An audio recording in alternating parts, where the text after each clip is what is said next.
Good evening and welcome to a new edition of To The Point. This evening we'll be discussing petroleum and energy in general. The prices are on the rise. How are they going to affect the politics and economics? With us this evening is a distinguished gentleman. With us is Engineer Salah Hafez, the Vice Chairman of the Egyptian General Petroleum Corporation, the former Vice Chairman. A pleasure to have you with us. Thank you. Energy prices, petroleum, are on the rise. Is this due to normal economic factors, or is it due to COVID factors, since COVID is involved in everything right now? And some are predicting a huge jump in 2022. This is correct. The prices of energy usually they go through cycles. They go up and down. At the end of the day, it's the golden rule, which is supply and demand. But the supply and demand is aggravated and exaggerated by some mechanisms that, because of the importance of the energy as a commodity, as it were. So the geopolitics plays an important role, the economy, the value of currency, everything is related to dollar because to the dollar and economy. Yes. So now it's the supply and demand, but more importantly, the value of gas. The whole world now is trying to go through the process of changing the energy and phasing out of the high carbon dioxide fossil fuels like coal and liquid, and so they use gas as a transitional period to the final or the eventual source of energy, which is the renewable. So in doing so, the gas is different from oil because of the midstream of the gas.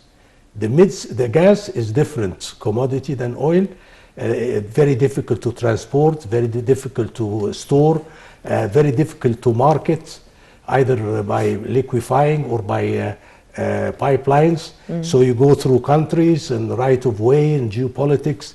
So the midstream is very important. And now what's happening in the midstream of the most vibrant market in the world, which is Europe, is ailing because of Ukraine and Russia and the protection from the NATO this issue.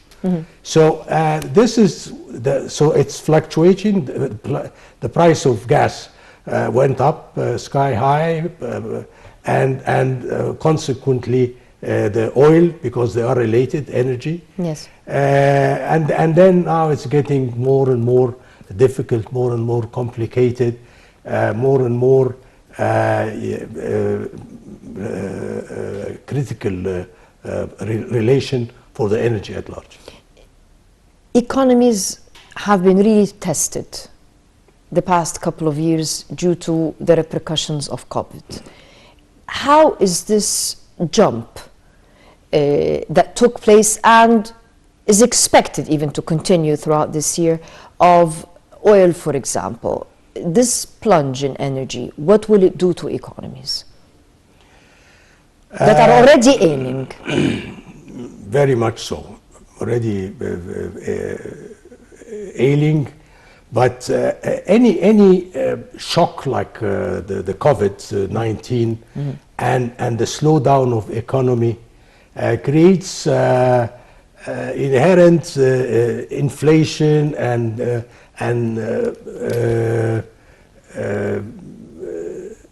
gluts in using energy, because you use less energy, so you slow down production, and to increase the production again, it takes cost and drilling more wells.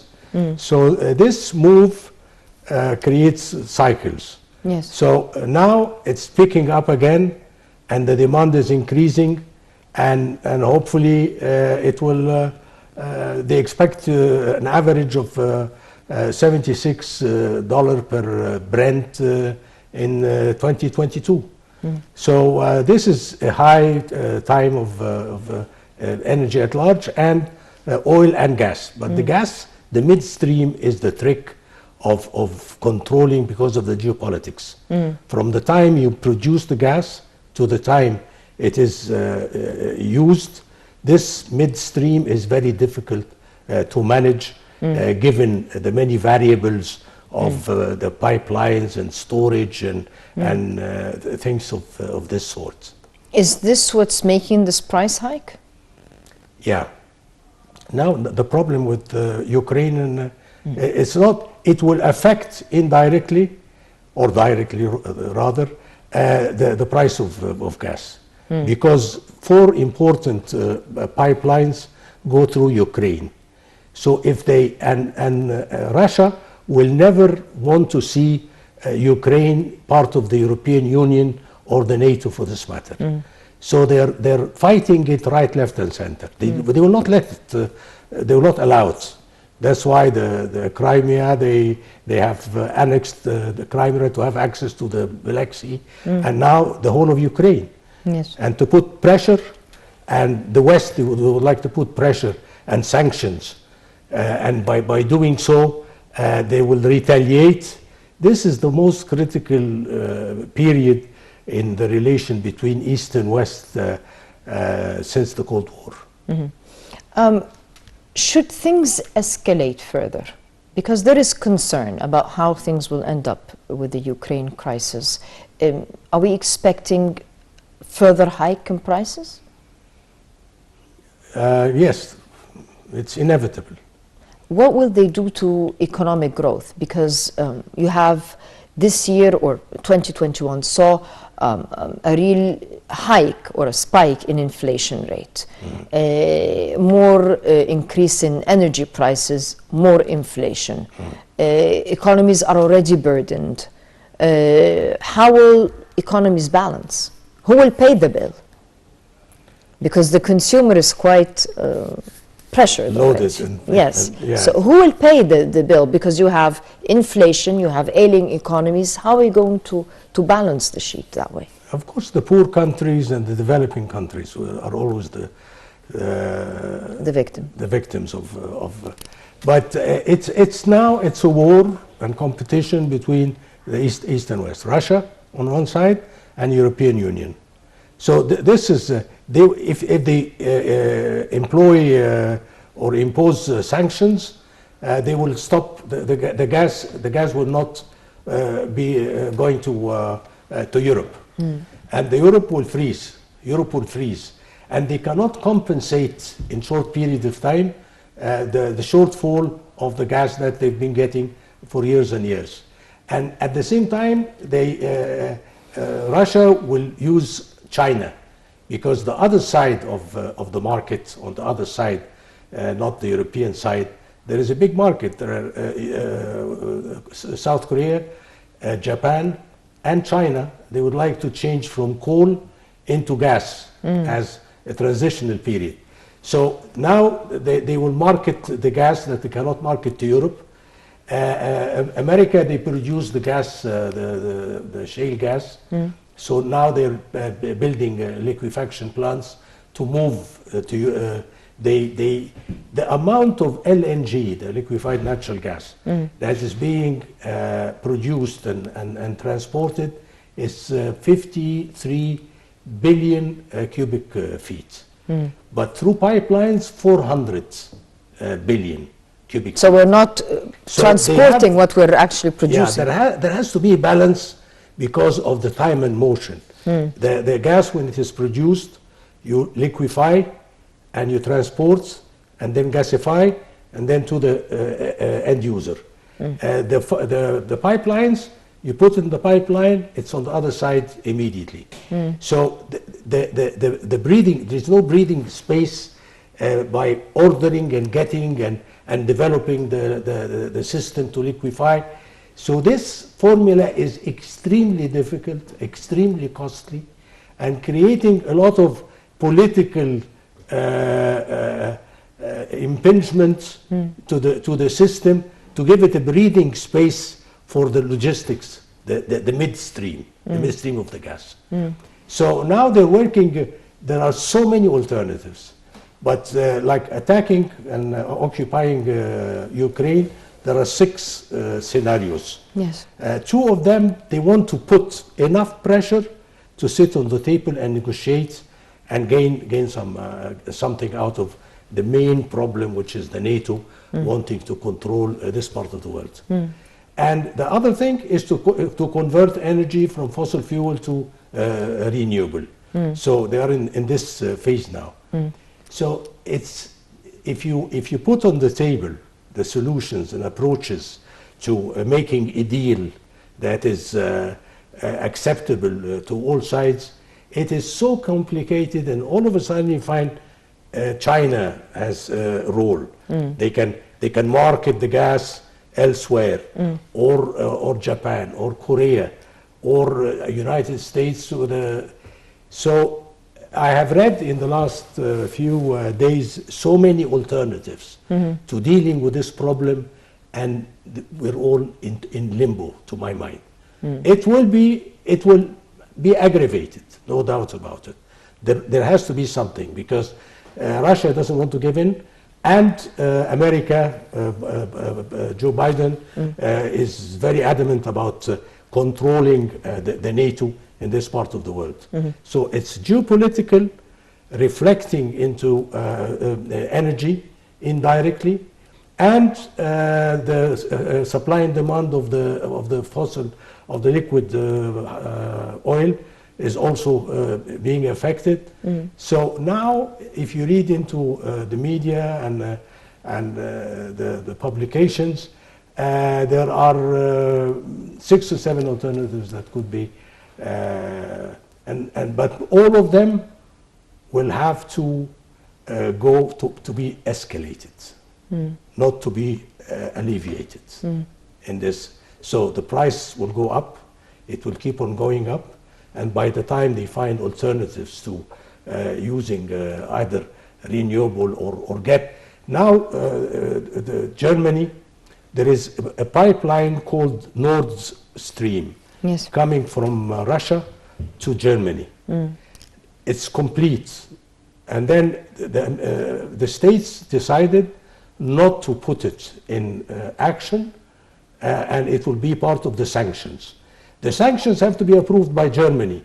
Germany cannot do without this, the gas with this pipeline. At the same time, they don't want to split from the NATO and the European Union.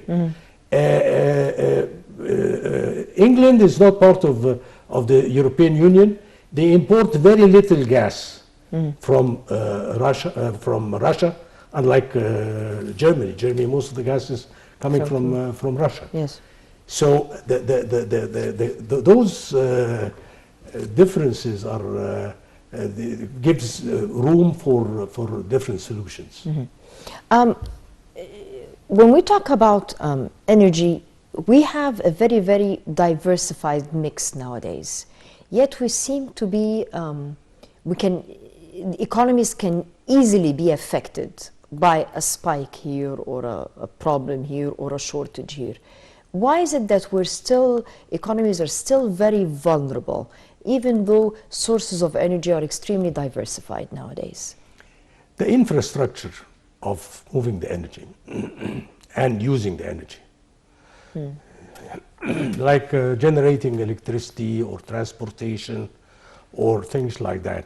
You cannot decide to use the wind energy for transportation. You know, because you have infrastructure made for fossil fuel to move planes and so on. Yes. So to change from one system to the other, it takes time to taper down one and then pick, like what they're doing now with the coal. Now the whole world is phasing out of coal. So to do so, they have to move to gas first.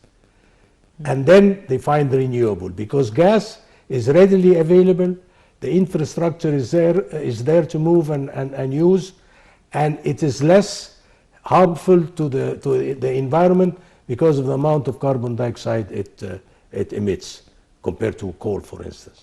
So there are transitional plans, and building the infrastructure for liquefying the gas is very costly and time consuming. Building long pipelines and getting right of way from different countries. So to move the logistics, as I said, of gas is quite elaborate, and it takes time and money to develop. And by the time they're complete, they can make up for the type of energy that they can no longer use. It's high time to change to the final phase for the climate change. Egypt, how do we protect ourselves? If there is a way to protect yourself, you're part of an open economy now. Can you protect yourselves from those price spikes? Well, first of all, to diversify. You have to diversify. That's why we're going for nuclear energy. We're going for renewable. We're going for vehicles working on electricity, although electricity, you generate electricity either by renewable energy or fossil fuel. Yes.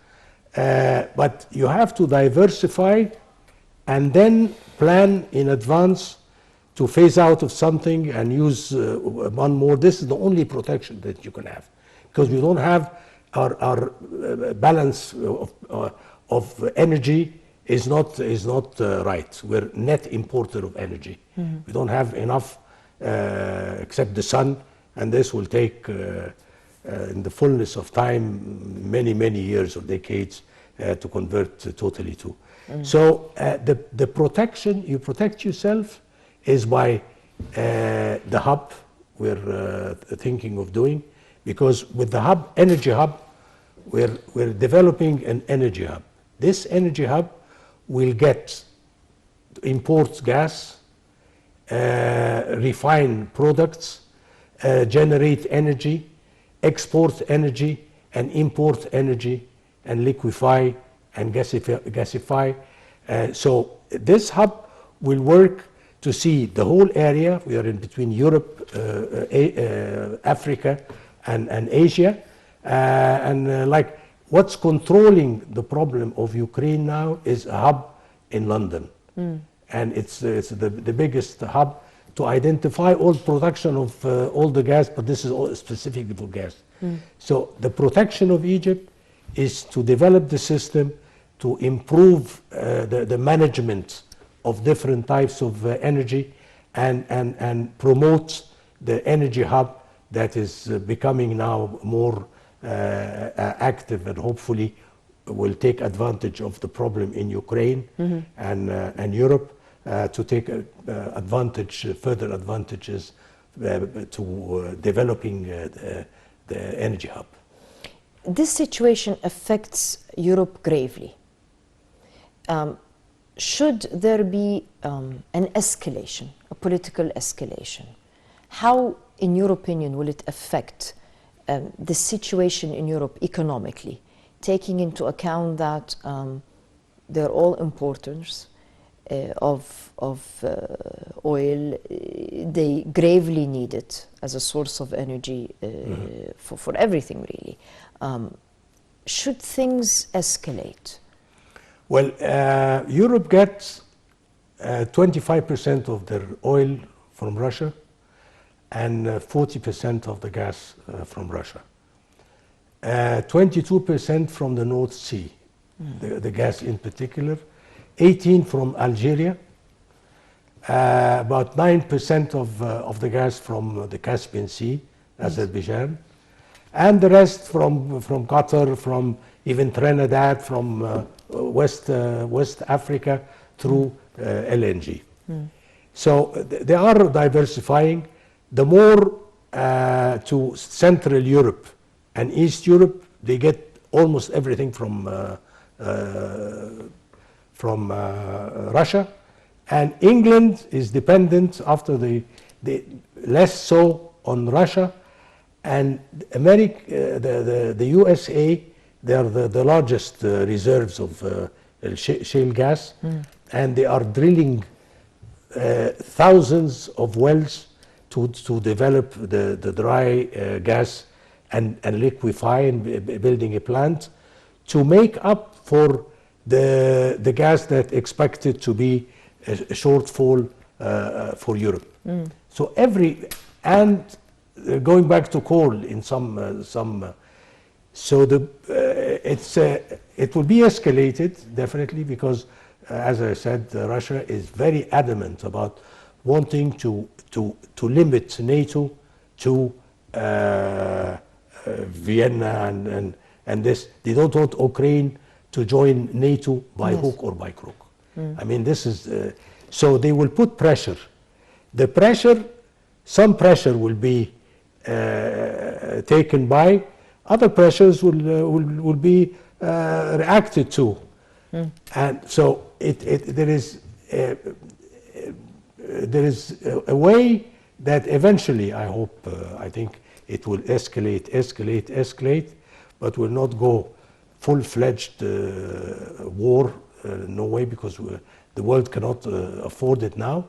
But it will eventually stabilize, and I think Ukraine will either be divided or joined with sort of Russia again, because they will not allow it. But in the process of reaching a stabilized position like this, a lot of damage and injuries will inevitably occur to the big powers, as well as the developing countries. I was just going to ask you, who's going to benefit from that catastrophe?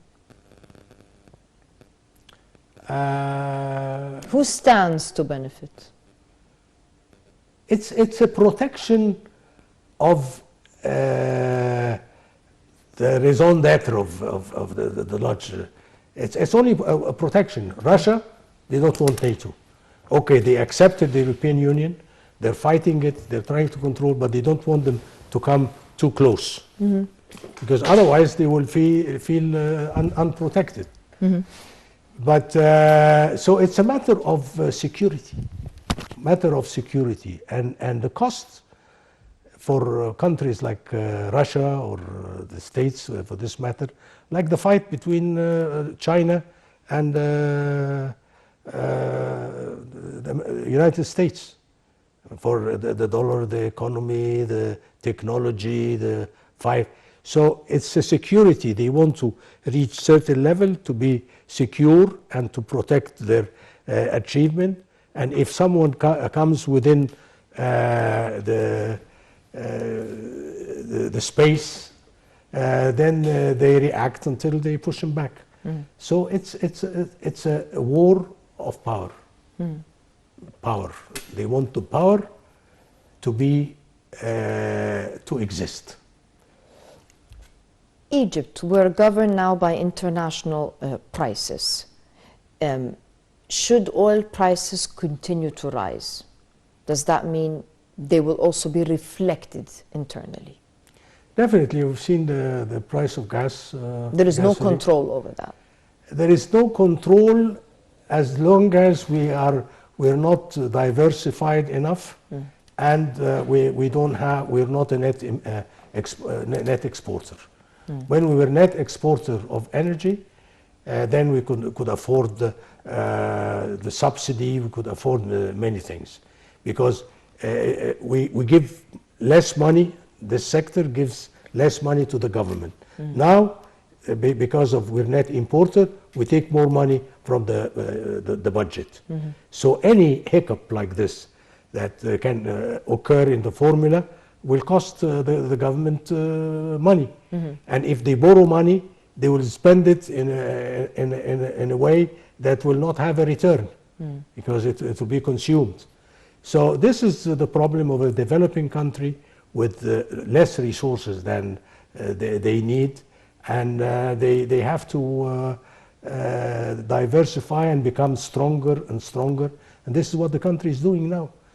Hopefully, we're developing. How do you see our advancement or development in the energy sector, the oil and gas sector? How do you see that? Quite impressive. I see it quite impressive. With the gap changing the law of marketing the gas, it was monopolized by the government. Now the private sector is controlling it again, and the private sector cannot compete unless they deliver quality. To compete with the London or Rotterdam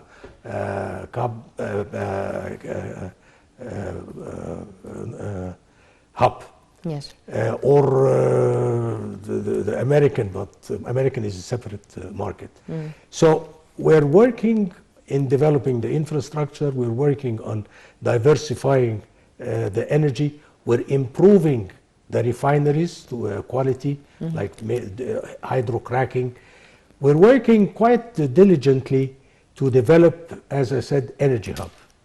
An energy hub, this will protect us in a big way, in a big manner, to protect our interests in the area and within our development programs. Renewable energy, we have plenty of sources, and maybe this is the only source of energy where you can say it's not affected by man, if we can put it that way. Is this a safety net for our economy? Can we say if we rely more on renewable energy, if we develop more renewable energy resources or sources, we will be protecting ourselves from the volatile economics of other sources of energy? Theoretically, yes. Practically, the cost is still high. Technology is not fully developed. In a matter of some industries cannot work on renewable energy because it does not give enough energy to help the industry develop, like the cement industry. You cannot use all the renewable energy because it will not raise the temperature high enough for the so. But that's just the sector. The majority, I think, can use renewable energy or still generating electricity. It's the low tension, not the high tension. The high tension that can be transported for long distances. Still, the renewable energy is not strong enough, to take it.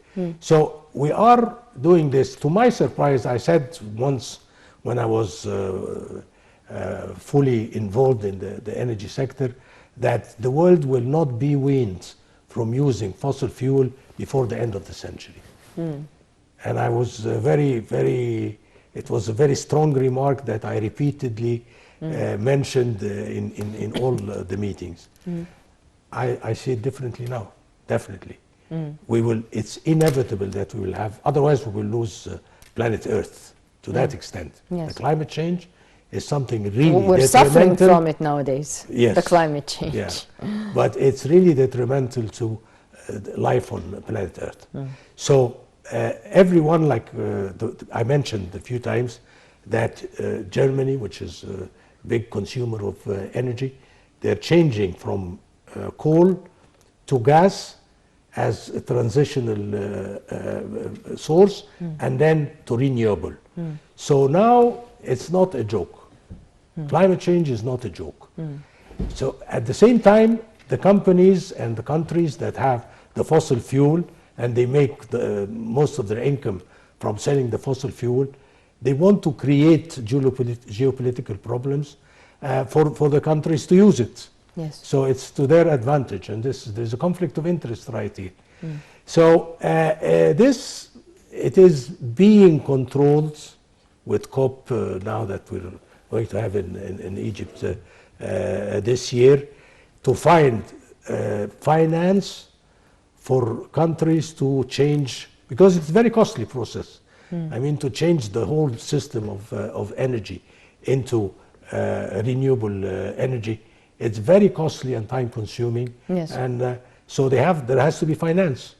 So the finance will have to come from either from taxes or from companies that use their business is to Can it be from investment, foreign investment, to invest in the sector? Well, they tried several, like the carbon bonds and they have tried many. They could do it only for, Dr. Tolba did it for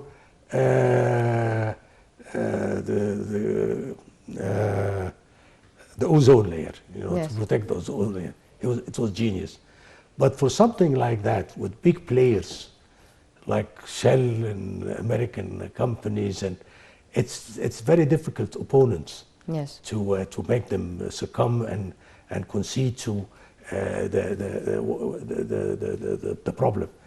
So it is a problem, but now lately I have seen some giving in from the governments and putting pressure on but some companies are like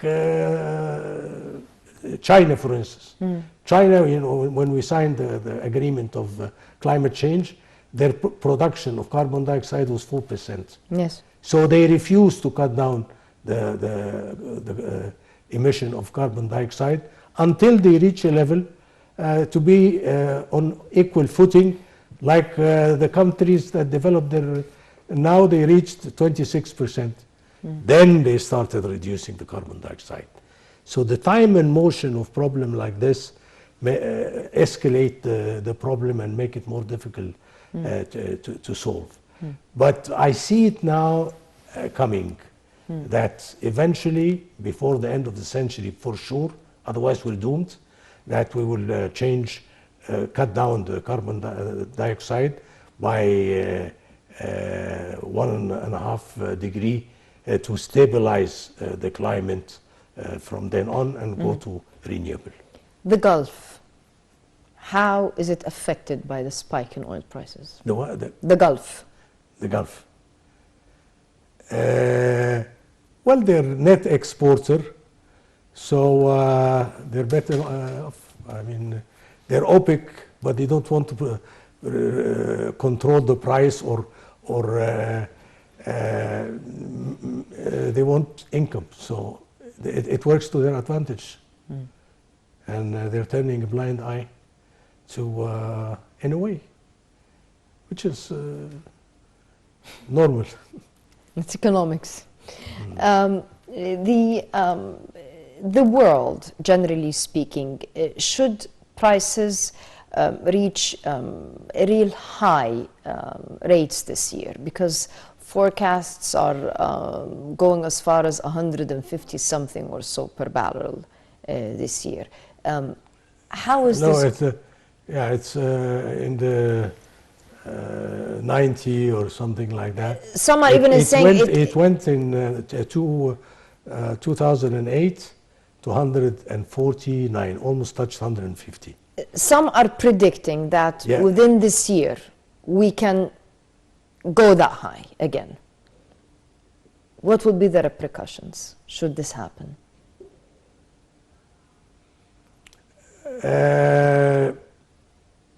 Do you expect they can reach that high? Do you expect oil prices, the barrel can go as far as I don't think it will go above reaching $150 or more? No way. I don't see it coming at all. It will not go above 100. Well, It may go above 100, but not 150. 150 for the Brent. I don't think anyone expects that to occur. Because it will be disastrous. It will create many problems to many countries. I don't know how can they with a little problem like this, they're going to fight about the price of oil and so it's really difficult to tell. And predictions have always failed to. but you don't think it will spike that high? No, I don't think so. But you're expecting it to reach the 100? It's almost there now. But average, they expect average to be 76 in 2022. So the prices will go down. Yeah, the average, yeah. The average price you're Price. expecting to No, the market is expecting, not. It's very difficult for someone like me to decide. do you see, from your experience in this sector, do you see a drop in prices soon? I mean, we've had fluctuations before, and they're usually governed by certain geopolitical or political issues. Do you expect things to wean off within the coming few months? Or do we have a reason to be concerned about hikes continuing for a while? I have a concern that prices will keep on going up for a while until the Ukraine-Russia problem is categorically solved. Otherwise, they will keep... What if it escalates further?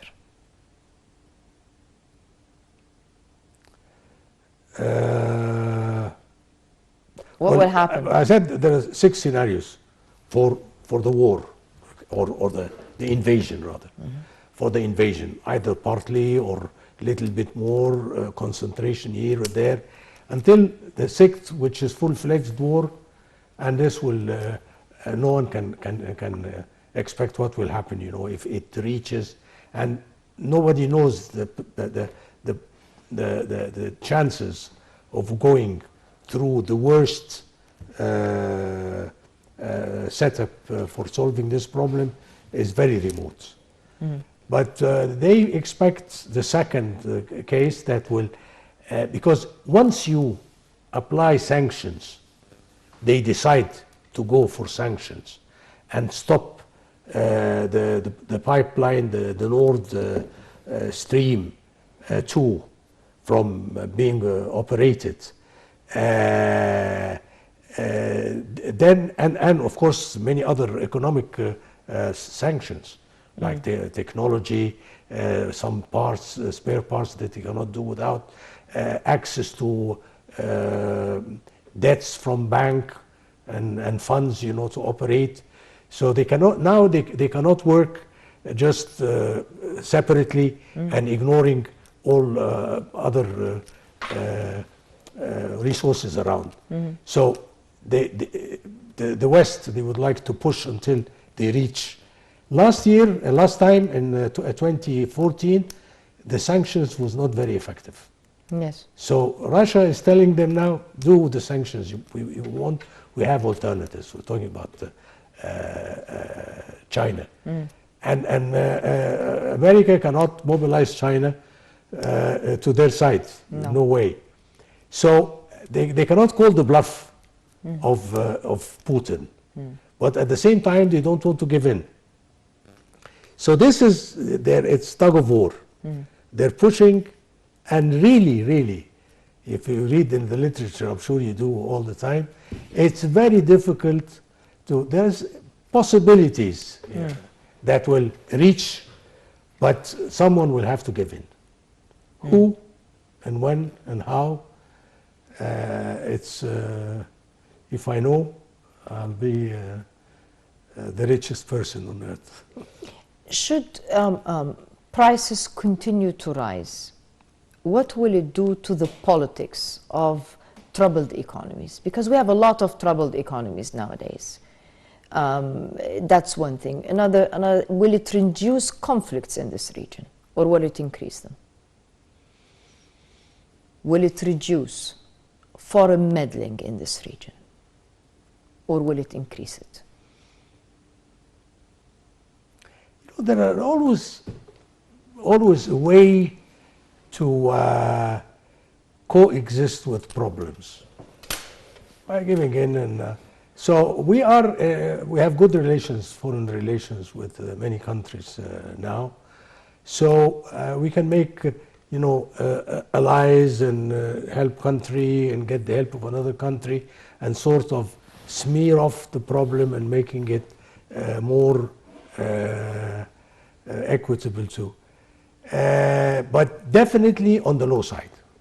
There will be losses but not Abyss, not all the way down. We will coexist with the problems that is expected to happen. Engineer Salah Hafez, the Vice Chairman of the Egyptian General Petroleum Corporation. Pleasure to have you with us. Always a pleasure. Thank you for your fruitful input. I'd like to thank you. The viewers wish you a very pleasant evening, and we'll see you same time next week. Until then, good night.